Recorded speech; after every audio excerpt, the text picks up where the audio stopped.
नमस्कार, मैं हूं नीरज कुमार और आप देख रहे हैं मी मीडिया न्यूज। वक्त हो गया है आज दिन भर के बड़ी खबरों की। कांग्रेसी महासचिव जयराम रमेश ने कहा है कि प्रधानमंत्री का बिना रुके राजनीति करना बचकाना और थकाऊ है। उन्होंने दावा किया कि चुनाव में भाजपा पिछड़ रही है क्योंकि उसने अभी तक अपना घोषणा पत्र तैयार नहीं किया है, जबकि कांग्रेस पहले ही अपना घोषणा पत्र जारी कर चुकी है और लोगों के संपर्क में है। दिल्ली एनसीआर में अचानक से मौसम बदल गया है, जहां नोएडा, गुरुग्राम, गाजियाबाद और दिल्ली सहित आसपास के शहरों में तेज हवाओं के साथ हल्की बारिश शुरू हो गई है। अखिल भारत हिंदू महासभा की वाराणसी से घोषित उम्मीदवार किन्नर अखाड़े की महामंडलेश्वर हिमांगी सखी ने कहा है कि गंगा पुत्र पीएम नरेंद्र मोदी के सामने मैं शिखंडी की तरह खड़ी हो गई हूं। वाराणसी में हिमांगी ने कहा कि किन्नरों के हक के लिए वाराणसी से वो चुनावी मैदान में उतरी हैं। बिहार के पूर्व डिप्टी सीएम तेजस्वी यादव ने आरजेडी का घोषणा पत्र जारी करते हुए कहा कि हमने परिवर्तन पत्र जारी किया है। हम 2024 के लिए 24 वचन लाए हैं। ये 24 जन वचन हमारी प्रतिबद्धता है जिन्हें हम पूरा करेंगे। तेजस्वी यादव ने युवाओं के लिए 1 करोड़ नौकरी का भी वादा किया है। देश की राजधानी दिल्ली के साउथ दिल्ली जिले में स्पेशल स्टाफ की टीम ने एक अंतर्राज्यीय शराब तस्कर को गिरफ्तार किया। पुलिस ने इस आरोपी की पहचान नरेश कुमार के रूप में किया है, जहां नरेश पर पहले ही 3 से ज्यादा मुकदमा दर्ज है। पंजाब में शिरोमणि अकाली दल ने 7 सीटों पर उम्मीदवारों के नामों की घोषणा कर दी है, जहां गुरदासपुर से डॉक्टर दलजीत सिंह चीमा, श्री आनंदपुर साहब से प्रोफेसर प्रेम सिंह चंदूमाजरा, पटियाला से श्री NK शर्मा और श्री अमृतसर साहब से अनिल जोशी, श्री फतेहगढ़ साहब से SK विक्रमजीत सिंह और फरीदकोट से S राजेंद्र सहित संगरूर से इकबाल सिंह को उम्मीदवार बनाया है। हरियाणा प्रशासन महेंद्रगढ़ हादसे के बाद एक्टिव हो गई है, जहां विभानी से लेकर अंबाला, करनाल, हिसार, पानीपत सहित 14 जिलों में RTO विभाग, पुलिस विभाग और शिक्षा विभाग के अधिकारी स्कूल से लेकर चौक चौराहे तक बसों के दस्तावेज और चालक के अल्कोहल मीटर से जांच कर रही है। उत्तराखंड आने वाले यात्रियों के लिए खुशखबरी है। गर्मी में चलने वाली उत्तराखंड से अब 4 समर स्पेशल ट्रेन संचालित की जाएगी, जिससे रेलवे में सफर करने वाले यात्रियों को गर्मी में राहत मिल सकती है। दोस्तों, आगे बढ़ने से पहले आपसे रिक्वेस्ट है कि अगर आपने अभी तक इस न्यूज़ को लाइक और कमेंट नहीं किया है तो प्लीज़ लाइक और कमेंट कर दीजिए, क्योंकि आपके लाइक और कमेंट का मैं कब से इंतजार कर रहा हूं और जैसे ही आपके लाइक कमेंट आते हैं हमारे खुशियों का ठिकाना नहीं रहता। पाकिस्तान के बलूचिस्तान प्रांत में अज्ञात आतंकियों ने 9 बस यात्रियों समेत 11 लोगों की हत्या कर दी। यह बस क्वेटा से ताफ्तान जा रही थी। इस बीच हथियारबंद लोगों ने बस को रोका और यात्रियों की पहचान करने के बाद 9 लोगों को पहाड़ी के इलाके में ले गए थे। वहीं एक अलग घटना में हाईवे पर एक कार पर गोलीबारी कर दी गई, जिसमें 2 लोगों की मौत हो गई और 2 अन्य लोग घायल हो गए।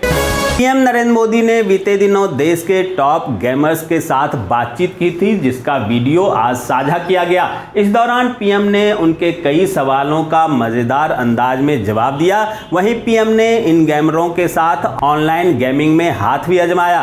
पीएम मोदी ने गेमिंग उद्योग से संबंधित कई समस्याओं पर गेमर्स से बातचीत की और उसके समाधान को लेकर सरकार क्या कर सकती है ये भी जाना।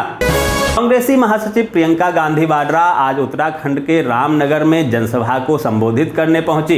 इस दौरान उन्होंने केंद्र की भाजपा सरकार को आड़े हाथों लेते हुए कई सवाल पूछे। प्रियंका गांधी ने कहा कि कब तक कांग्रेस को दोष देते रहोगे? पिछले 10 वर्षों से कांग्रेस का राज नहीं है, 10 वर्षों से इनकी भाजपा की पूर्ण सत्ता है। बीजेपी ने महंगाई और बेरोजगारी के अलावा क्या दिया? विदेश मंत्री एस जयशंकर ने आज पाकिस्तान पर जमकर हमला बोलते हुए कहा कि अगर भारत पर सीमा पार से आतंकी हमला होगा तो उसका जवाब देने के लिए हमारा देश प्रतिबद्ध है। उन्होंने आगे कहा कि चूंकि आतंकवादी कोई नियम के अनुसार नहीं चलते हैं, इसलिए हमारे लिए भी उनका जवाब देने के लिए कोई नियम नहीं हो सकता। रक्षा मंत्रालय ने भारतीय वायुसेना के लिए 97 हल्के लड़ाकू विमान LCA-MK-1A तेजस की खरीदी के लिए सरकारी एरोस्पेस प्रमुख हिंदुस्तान एरोनॉटिक्स लिमिटेड को एक निविदा जारी किया है। लड़ाकू विमानों की कीमत लगभग 63,000 करोड़ होने का अनुमान है। इससे वायुसेना की ताकत में और इजाफा होगा।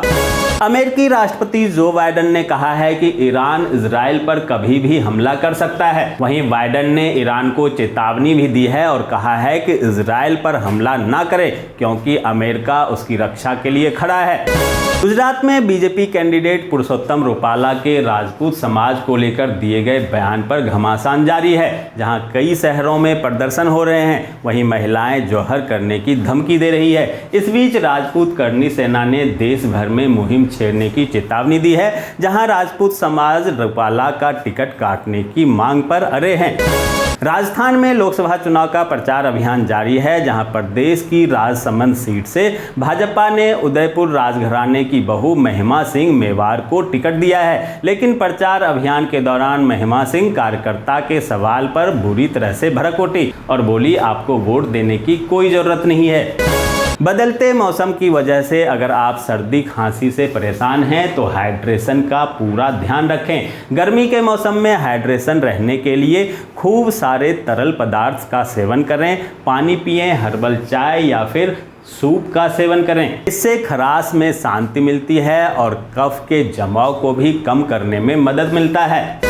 NPCIL में एग्जीक्यूटिव ट्रेनिंग के 400 रिक्त पदों पर भर्ती निकली है। उम्मीदवार 30 अप्रैल तक ऑफिशियल वेबसाइट npcilcareers.co.in पर जाकर आधिकारिक लिंक पर क्लिक कर आवेदन प्रक्रिया पूरी कर सकते हैं। पटना, मुंबई, दिल्ली के बाद अब झारखंड की राजधानी रांची में भी 20 अप्रैल को इंडी गठबंधन का शक्ति प्रदर्शन होना है। इसे लेकर तैयारियां जोरों शोरों से चल रही है। ऐसे में इंडी गठबंधन की रैली को लेकर बयानबाजी भी शुरू हो गई है। इस बीच भाजपा के द्वारा दिए गए बयान पर महासचिव सुप्रियो भट्टाचार्य ने कहा कि उलगुलान रैली में ढोंगी नहीं असली सनातनी हिस्सा लेंगे। भाजपा को आदिवासियों की चिंता नहीं है। भाजपा जंगल में कारपोरेट घरानों का प्रवेश करा रही है। छत्तीसगढ़ के रायपुर स्थित मुजगहन थाना में जोरदार हंगामे की खबर आई, जहां बताया जा रहा है कि थाने में शराब और सट्टे के आरोपियों को बचाने के लिए भीड़ ने थाने में जमकर हंगामा कर दिया और उसे छुड़ाने की कोशिश की। मध्य प्रदेश हाईकोर्ट ने सूबे में वर्तमान और पूर्व सांसदों और विधायकों के खिलाफ दर्ज लंबित प्रकरणों की त्वरित सुनवाई पर सरकार से जवाब मांगा है। इस मामले में सुनवाई त्वरित गति से किए जाए, इस संबंध में सरकार को जवाब देने के लिए 2 हफ्ता का वक्त दिया गया है। हिमाचल प्रदेश के जोगिंदरनगर में कंगना रनावत ने रोड शो की। इस बीच उन्होंने सुक्खू सरकार पर निशाना साधा। उन्होंने कहा कि कांग्रेस महिला और हिंदू विरोधी रही है। कंगना ने आरोप लगाया कि आपदा के समय में केंद्र सरकार से मिली आर्थिक सहायता में प्रदेश की सुक्खू सरकार ने गोलमाल किया है। कश्मीर की 3 सीटों पर बीते दिनों नेशनल कॉन्फ्रेंस ने उम्मीदवारों के नामों की घोषणा की, जहां पार्टी के उपाध्यक्ष उमर अब्दुल्ला इस बार श्रीनगर से चुनाव नहीं लड़कर बारामूला से चुनाव लड़ेंगे। उमर अब्दुल्ला के इस फैसले से लोग हैरान हैं, क्योंकि यह सीट उनकी खानदानी सीट है। ऐसे में इस सीट को बदलना सभी को हैरत में डाल रहा है। पश्चिम बंगाल के बांकुरा जिले की विष्णुपुर सीट पर बेहद खास मुकाबला होने जा रहा है, जहां बीजेपी के निवर्तमान सांसद सौमित्र खान का मुकाबला उनकी ही पूर्व पत्नी तृणमूल उम्मीदवार सुजाता मंडल से हो रहा है। महाराष्ट्र में लोकसभा चुनाव के दौरान आश्चर्यजनक राजनीतिक बदलाव देखने को मिल रहे हैं, जहां पार्टियों के टूटने और नए गठबंधन बनने के साथ वहां एक समय में सहयोगी प्रतिद्वंदी बन गए हैं और दुश्मन सहयोगी बन गए हैं। इसका उदाहरण नांदेड़ में केंद्रीय मंत्री अमित शाह की रैली में देखने को मिला, जहां पूर्व मुख्यमंत्री अशोक चौहान और बीजेपी के उम्मीदवार प्रताप पाटिल एक मंच पर दिखे, जो पिछले बार आमने सामने चुनाव लड़ रहे थे। दोस्तों, मैं देख पा रहा हूं आप में से बहुत सारे लोगों ने इस न्यूज़ को लाइक किया है और कमेंट भी किया है, लेकिन अभी भी कुछ लोग बाकी हैं जिन्होंने न्यूज़ को लाइक और कमेंट नहीं किया है। उनसे भी आग्रह है कि प्लीज़ प्लीज़ प्लीज़ वे भी न्यूज़ को लाइक कर दें, कमेंट कर दें, साथ में शेयर भी कर दें।